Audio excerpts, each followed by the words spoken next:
दूर महावाक्य है। मीठे बच्चे बाप के दिल अंदर, बच्चों को सदा सुखी बनाना और उनको सुखी बनाने की फर्स्ट क्लास आशा रहती है। बाप यही चाहते हैं कि मेरे बच्चे लायक बन स्वर्ग के मालिक बने। ओम शांति। बच्चे जानते हैं अभी भगवान सम्मुख बैठकर हमको ज्ञान की गीता सुनाते हैं। वह ज्ञान की डांस कराते हैं। इस ज्ञान डांस से तुम देवताओं मुआफिक सदा सुखी और हर्षित रहेंगे। भगवान को ही बेहद का बाप व शिव, बेहद का बाप, विश्व का रचयिता कहा जाता है। आत्मा समझती है बाबा हमारे लिए स्वर्ग की सौगात लाए हैं। क्या लाए हैं? स्वर्ग की सौगात लाए हैं। वही रचयिता है। स्वर्ग का मालिक बनाने के लिए राजयोग सिखाते हैं। कहते हैं बाप को, और क्या कहते हैं? बाप को रचेंगे। क्या कहते हैं बोलो? कहते हैं कि बाप को और विश्व के मालिक बने को याद करो। बाप बेहद का मालिक है तो जरूर बेहद की बड़ी दुनिया ही रचेंगे। तुम बच्चे के लिए सारे विश्व ही घर है, अर्थात पार बजाने का स्थान है। बेहद का बाप आकर के बेहद का विश्व अथवा घर बनाते हैं ना, वह है स्वर्ग। तो ऐसे बाप का बच्चों को कितना शुक्रिया मानना चाहिए। विश्व का रचयिता बाप डायरेक्ट समझा रहे हैं, हम तुमको विश्व का मालिक बनाने, क्या विश्व का मालिक बनाने आए हैं। तो तुम्हारा स्वभाव बहुत फर्स्ट क्लास चाहिए। तुम्हारी चलन ऐसी होनी चाहिए जो सब कहे कि यह तो जैसा देवता है। देवताएं नामी ग्रामी है। कहते हैं इनका स्वभाव एकदम देवताई है, बिल्कुल मीठे शांत स्वभाव की है। तो ऐसे बच्चों को बाप भी देख खुश होते हैं। बाबा स्वर्ग का मालिक बनना है। बाबा को क्या बनाना है? हमारे बाबा स्वर्ग का मालिक बनाने आते हैं। तो तुम्हें कितना मददगार बनना चाहिए। तो कितना मददगार बनना चाहिए। सर्विस से अभी कैसे है, सर्विस में आपे ही लग जाना चाहिए। ऐसे ही नहीं, मैं थक गया हूँ, फुर्सत नहीं है, ऐसे नहीं कहना चाहिए।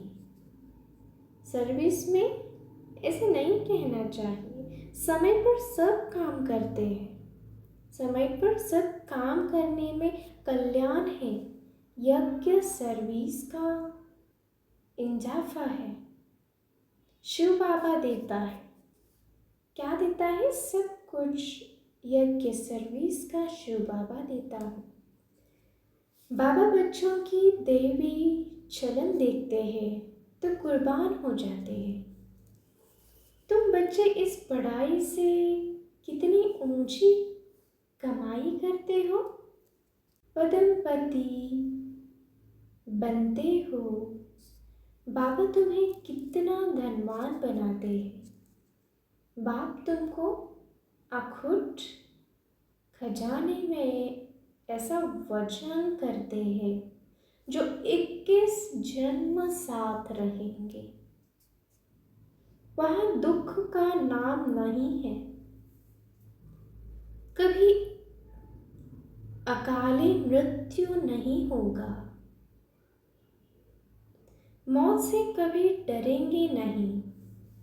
यह कितना डरते हैं, रोते हैं, तुमको तो खुशी है। यह पुराना शरीर छोड़ जाए, नई दुनिया में प्रिंस बनेंगे। तुम इस पुरानी दुनिया से ममत्व मिटाते रहो, इस देह को भी भूलते जाओ। हम आत्मा इंडिपेंडेंट है, बस एक बाप के सिवाय और किसी की याद न आए। जीते जी जैसे कि मौत की अवस्था में रहना है। इस दुनिया में मर गए, क्या कहते हैं, इस दुनिया में से तो मर गए, कहते भी है ना। आप मोए मर गई दुनिया, एकांत में बैठ यह अभ्यास करो। बाबा बस अभी हम आपकी गोद में आए, एक की याद में शरीर का अंत हो, इसको कहा जाता है एकांत। मीठे बच्चे, तुम जानते हो कि ऐसी ऊंची पढ़ाई पढ़ाने वाला कौन है। इस चैतन्य डिब्बी में चैतन्य हीरा बैठा है, वही सत्यचित आनंद स्वरूप है। सत्य बाप तुम्हें सच्ची सच्ची श्रीमत देते हैं। बाप के बने हो तो कदम कदम श्रीमत पर चलना है, चुप रहना है और पढ़ना है। एक बाप को याद करना है, घड़ी घड़ी इस बहस को देखते रहो तो बाप और वर्षे की याद आएगी। याद से ही तुम जैसी सारे विश्व को शांति का दान देते हैं। हर एक बच्चे को अपनी प्रजा भी बनानी है, वारिस भी बनाने हैं। मुरली कोई भी मिस नहीं करनी चाहिए। बाबा बहुत प्यार से समझाते हैं। मीठे बच्चे, अपने पर रहम करो, कोई अवज्ञा नहीं करो ना। जो खुशबूदार फूल है वह खींचते हैं, जो जैसा है ऐसी सर्च लाइट लेने की कोशिश करते हैं। यह खुशबूदार गुणवान बच्चों को देख प्यार में, खुशी में नयन गिले हो जाते हैं। कुछ तकलीफ होती है तो बाबा सर्च लाइट से देते हैं। बाबा समझाते हैं, मीठे बच्चे, तुम्हें इस पुरानी दुनिया में कोई भी आशा नहीं रहनी चाहिए। अब तो एक ही श्रेष्ठ आश रखनी चाहिए, और ऐसी आश रखनी है कि हम तो चले सुख धाम, कहाँ भी ठहरना नहीं है, देखना नहीं है, आगे बढ़ते जाना है। एक तरफ ही देखते रहो, तभी अचल अडोल स्थिर अवस्था रहेगी। अब यह दुनिया खत्म होनी ही है, कहते हैं आगे बढ़ते जाना है। एक तरफ ही देखते रहो, तभी अचल अडोल स्थिर अवस्था रहेगी। अब यह दुनिया खत्म होनी है, इसकी बहुत सीरियस हालत है। इस समय सबसे अधिक गुस्सा प्रकृति को आता है ना, इसलिए सब सलाम कर देती है। तुम जानते हो यह प्रकृति अभी अपना गुस्सा जोर से दिखाएगी, सारी दुनिया को डूबो देगी।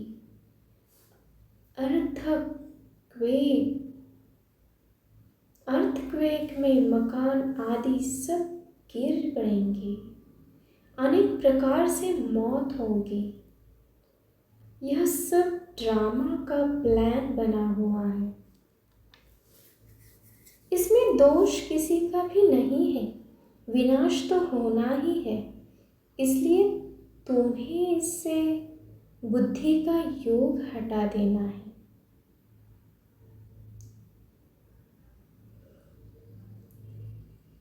तुमने तो अपना सब कुछ इंश्योर कर दिया है, इसलिए तुम्हें किसी भी प्रकार को चिंता नहीं, और किसी भी प्रकार की चिंता नहीं है। तुम्हारा सब कुछ सफल हो रहा है, सब तुम रहेंगे। अब तुम कहेंगे वह सद्गुरु, वह जिसने हमको यह रास्ता बताया है, वह तकदीर, वह ड्रामा, वह तुम्हारे दिल में निकलता। शुक्रिया बाबा, आपका जो हमारे 2 मुट्ठी चावल लेकर हमें सेफ्टी से भविष्य में 100 गुना रिटर्न में देते हैं ना। क्या देते हैं? 100 गुना रिटर्न देते हैं। परंतु इसमें भी बच्चों की बड़ी विशाल बुद्धि चाहिए। बच्चों को अतः ज्ञान धन का खजाना मिलता रहता है, तो अपार खुशी होनी है। क्या है? अपार खुशी होनी चाहिए। जितना हृदय शुद्ध होगा तो औरों को भी शुद्ध बनाएंगे। योग की स्थिति से ही हृदय शुद्ध बनाता है। तुम बच्चों को योगी बनने और बनाने का शौक होना चाहिए। अगर देह में मोह है, देह अभिमान रहता है, तो समझो हमारी अवस्था बहुत कच्ची है। देही अभिमानी बच्चे ही सच्चा डायमंड बनते हैं। इसलिए जीतना है, इसलिए जितना हो सके देही अभिमान बनना है। अभ्यास करो।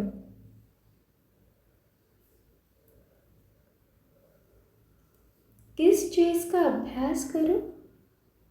देही अभिमान बनने का अभ्यास करो। बाप को याद करो।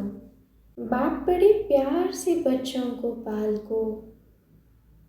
बाप बड़े प्यार से पलकों पर बिठाकर साथ ले जाएंगे। ऐसे बाप की याद के नशे में चकनाचूर होना चाहिए। बाप को याद करते खुशी में ठंडे हाथ ठंडे ठार हो जाना चाहिए। जैसे बाप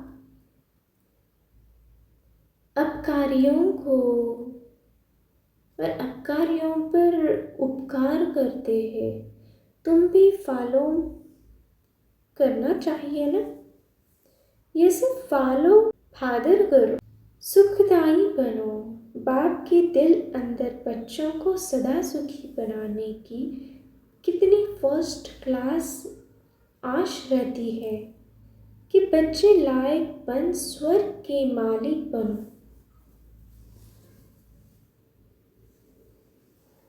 तुम बच्चे अभी ड्रामा के राज को भी जानते हो।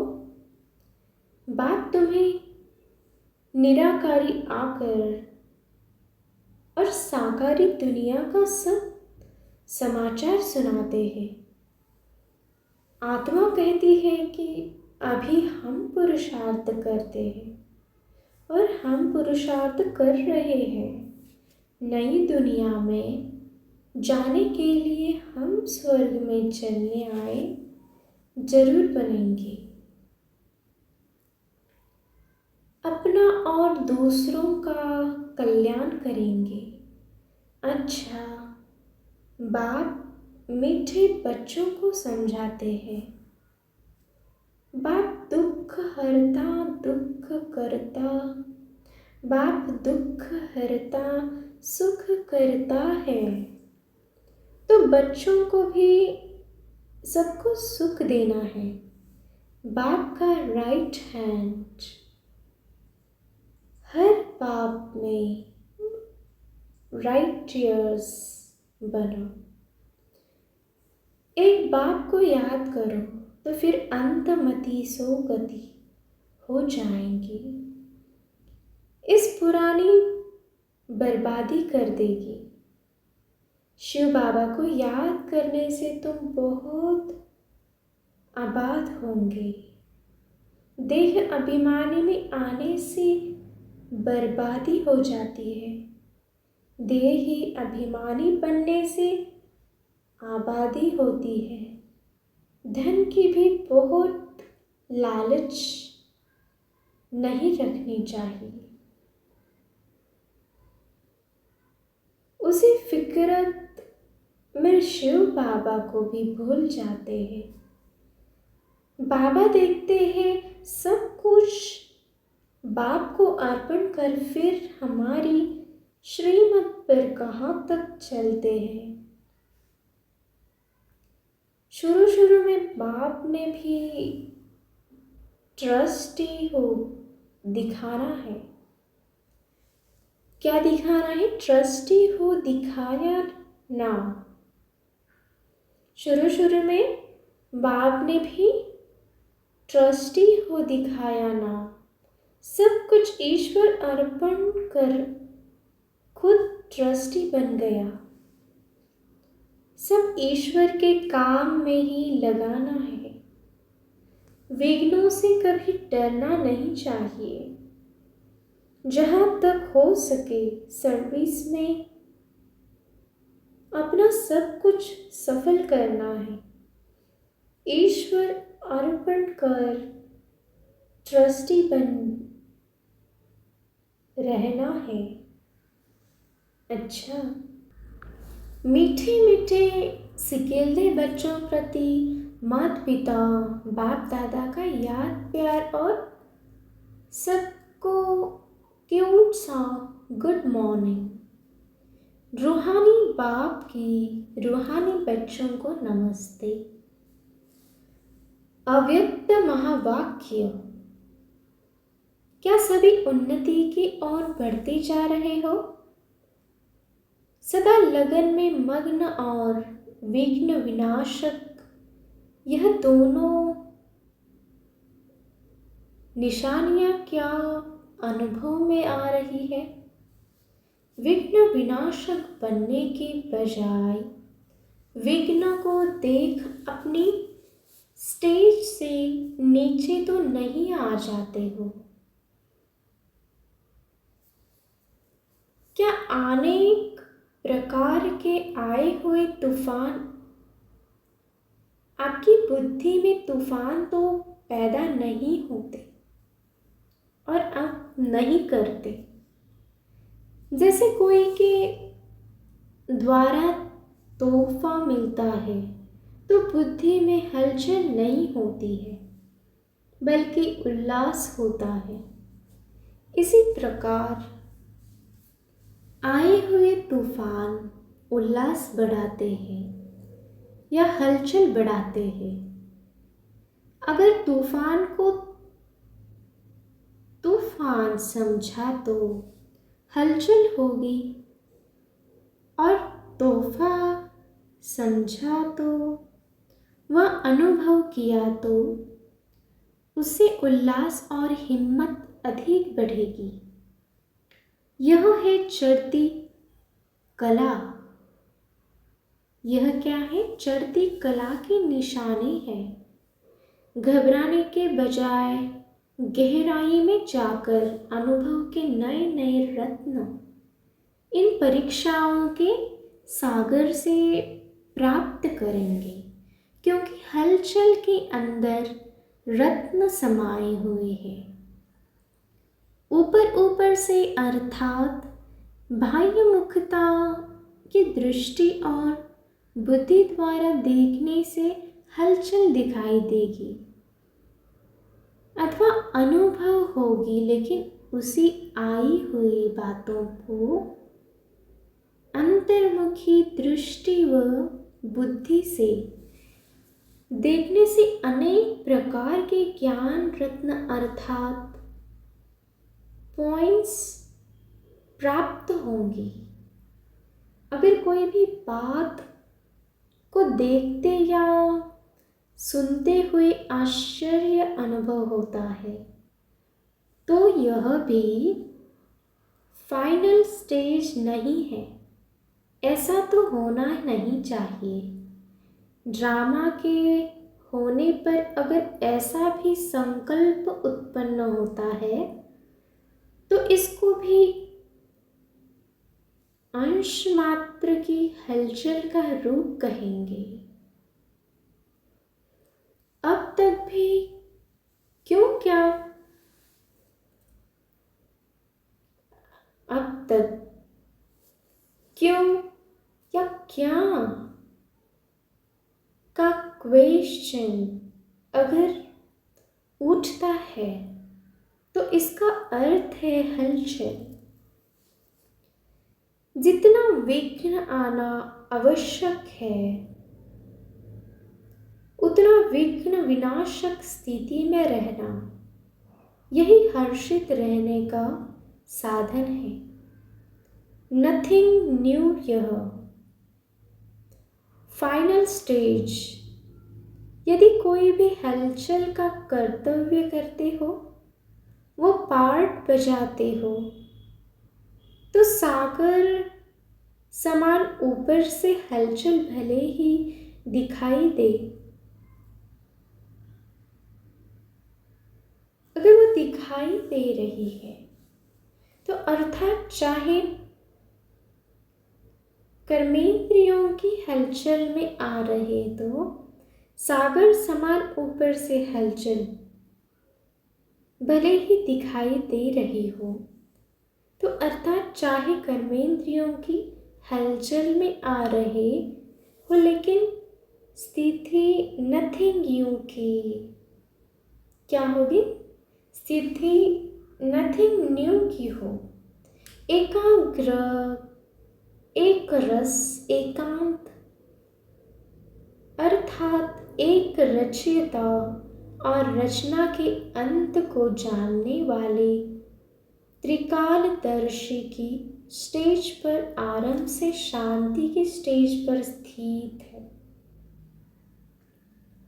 या कर्मेंद्रियों की हलचल आंतरिक स्टेज को भी हिला देती है। जब स्थूल सागर दोनों ही रूप दिखाता है तो क्या मास्टर ज्ञान सागर ऐसा रूप नहीं दिखा सकते? नहीं दिखा सकते। यह प्रकृति ने पुरुष से कॉपी की है। आप तो पुरुषोत्तम हो। जब प्रकृति अपनी क्वालिटी नहीं, प्रकृति जब जब ज्ञान सागर ऐसा रूप नहीं दिखा सकते। यह प्रकृति ने पुरुष से कॉपी की है। आप तो पुरुषोत्तम हो, जबकि प्रकृति अपनी क्वालिफिकेशन दिखा सकती है। तो क्या वह पुरुषोत्तम नहीं दिखा सकते? है। तो जैसी प्रकृति समाप्ति की तरफ अति में जा रही है, वैसे ही संपन्न बनने वाली आत्माओं के सामने अब परीक्षाएं भी, विघ्न भी अति के रूप में आएंगे। इसलिए आश्चर्य नहीं खाना कि पहले वह नहीं, या पहले यह नहीं था, अब क्यों है। यह आश्चर्य भी नहीं। फाइनल पेपर में आश्चर्यजनक बातें क्वेश्चन के रूप में आएंगी। तब तो पास और फेल हो सकेंगे। ऐसी ऐसी बातें आएंगी जो न चाहते हुए भी बुद्धि में क्वेश्चन उत्पन्न हो। यही तो पेपर है। और है एक सेकंड का पेपर। क्या है? एक सेकंड का पेपर है। क्यों का संकल्प चंद्रवंशी की क्यों में लगा देगा। इसलिए एक स्थिति में स्थित होने का अभ्यास निरंतर हो। समस्या की सीट को संभालने की नहीं, समस्या की सीट को संभालने नहीं लग जाओ, लेकिन सीट पर बैठ समझाया और समस्या की सीट पर बैठ समस्या का सामना करना है। अभी तक समस्या सीट की याद दिलाती है तो विघ्न आता है, तो विशेष योग लगाते हो और भट्टे रखते हो। इससे सिद्ध होता है कि दुश्मन ही शस्त्र की स्मृति दिलाते हैं, लेकिन स्वतः और सदा स्मृति नहीं रहती। निरंतर योगी हो या अंतर वाले योगी हो,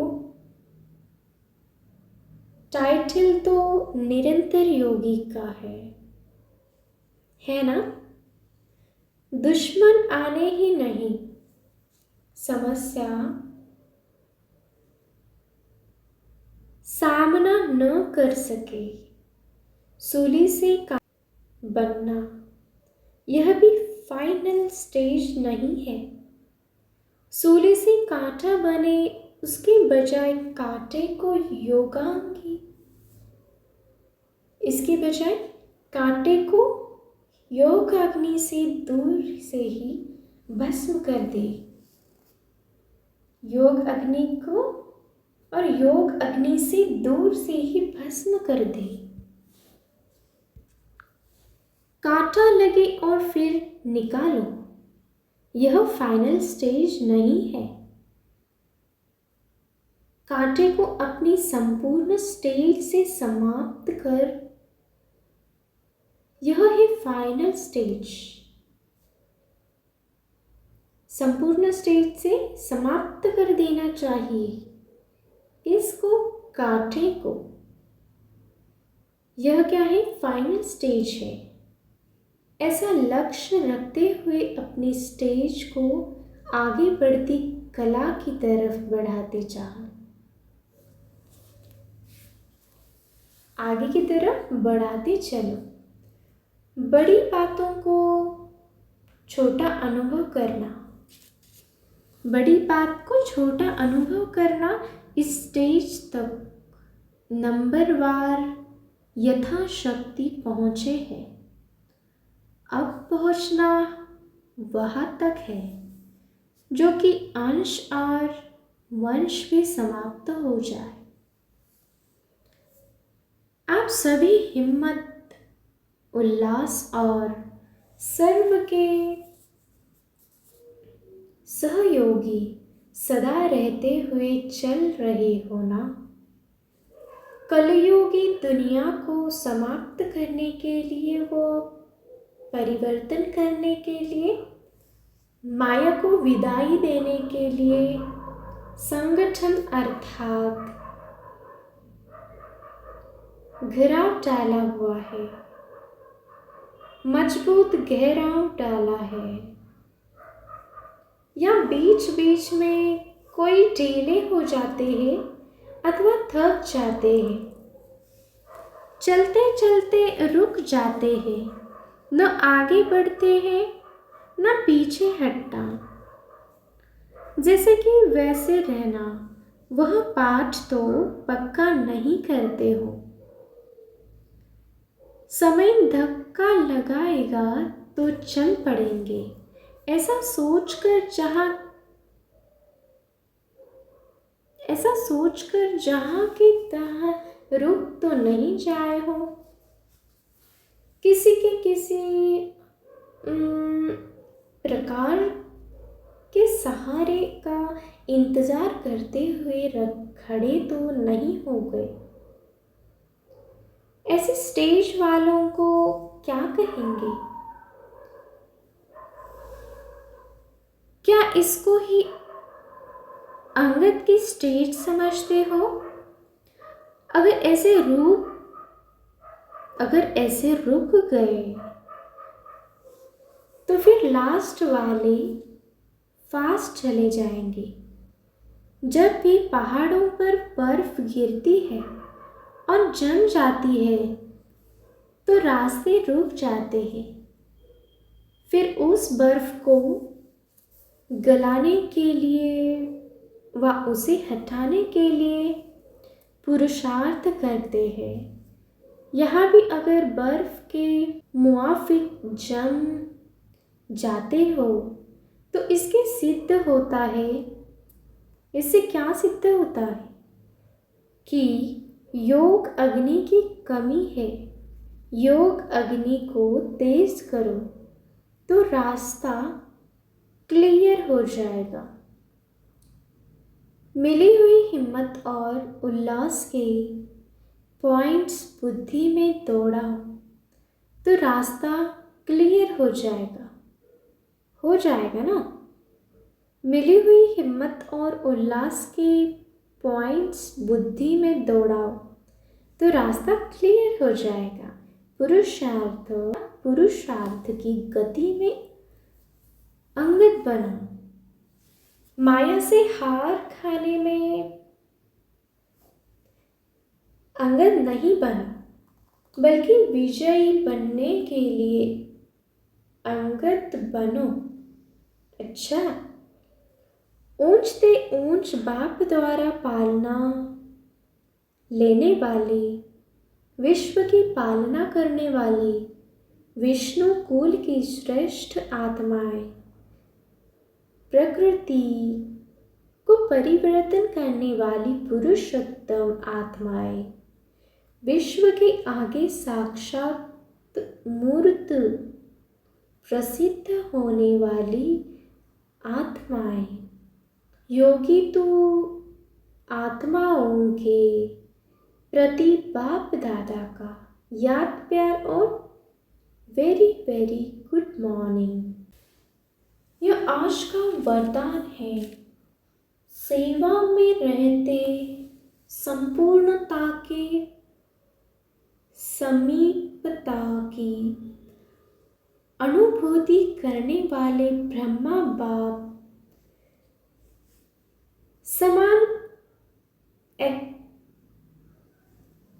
समान एक्सिम्पल भव। सेवा में रहने उसका वरदान है। और एक बार कहती हूँ, सेवा में रहते संपूर्णता के समीपता की अनुभूति करने वाले ब्रह्मा बाप समान एग्जाम्पल भव। जैसे ब्रह्मा बाप से सेवा में रहते, समाचार सुनते एकांतवासी बन जाते थे। 1 घंटे से समाचार को 5 मिनट में सार समझ बच्चों को खुश करके अपनी अंतर्मुखी एकांतवासी स्थिति का अनुभव करा देते थे। इसे फॉलो फादर करो। ब्रह्मा बाप से कभी नहीं कहा कि मैं बहुत बिजी हूँ, लेकिन बच्चों के आगे एग्जाम्पल बनो। ऐसे समय प्रमाण भी अभी इस अभ्यास की आवश्यकता है। दिल की लगन हो तो समय निकल आएगा और अनेकों के एग्जाम्पल बन जाएंगे। उनके लिए क्या बन जाएंगे? एग्जाम्पल बन जाएंगे। आज का स्लोगन है, हर कर्म में कर्म और योग का अनुभव होना ही कर्म योग है। अव्यक्ति साइलेंस द्वारा डबल लाइट फरिश्ता स्थिति का अनुभव करो। सदा यही लक्ष्य याद रहे कि हमें बाप समान बनना है। तो जैसे बाप लाइट है, वैसे डबल लाइट औरों को देखते हो तो कमजोर होते, क्या कमजोर होते हैं ना? कमजोर होते हो तो इसलिए सी फादर फॉलो फादर करो। उड़ती कला का श्रेष्ठ साधन सिर्फ एक शब्द है, सब कुछ तेरा, मेरा शब्द बदल तेरा। तेरा हूं तो तेरा। आत्मा लाइट है और जब सब कुछ तेरा है तो लाइट हल्के बन जाएंगे। तो लाइट हल्के बन गए। ओम शांति।